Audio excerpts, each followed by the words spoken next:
সাধারণত সুফল পাবে, প্রত্যেকে পেট ভরে ভাত খাবে, প্রত্যেকে সুন্দর লেখাপড়া শিখবে, উন্নত জীবন পাবে, দারিদ্রের হাত থেকে মুক্তি পাবে। সেই জায়গায় আমরা নিয়ে গিয়েছিলাম। আর আজকে আমরা কি দেখি, একটা মানে নেতিবাচক একটা মনোভাব হয়ে গেছে।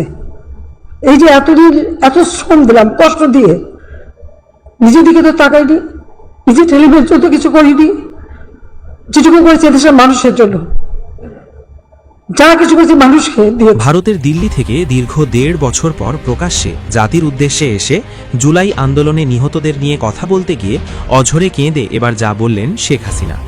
5 আগস্ট ছাত্র জনতার কঠিন আন্দোলনের মুখে শেখ হাসিনা দেশ ছেড়ে ভারতের দিল্লিতে আশ্রয় নেবার পর থেকে সরাসরি প্রকাশ্যে এসে কথা বলতে না দেখা গেলেও নেতাকর্মীদের ফোন কলে এতদিন নানা দিক নির্দেশনা দিয়ে আসছিলেন শেখ হাসিনা।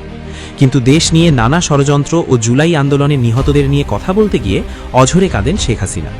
তিনি বলেন, দেশের উন্নয়নের জন্য কি করিনি আমি, উন্নত রোল মডেলে নিয়ে গিয়েছিলাম, কিন্তু আজকে আমি কি দেখি, আমাদের নিয়ে নেতিবাচক একটি মনোভাব তৈরি হয়েছে মানুষের।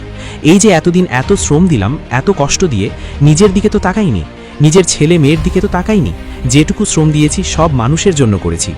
এরপর জুলাই আন্দোলনে নিহতদের নিয়ে কান্না ভেজা কণ্ঠে শেখ হাসিনা বলেন, জুলাই আন্দোলনটা ছিল একটি ষড়যন্ত্রের অংশ, আর এই ষড়যন্ত্রের জালে পড়ে অসংখ্য মায়ের বুক খালি হয়েছে।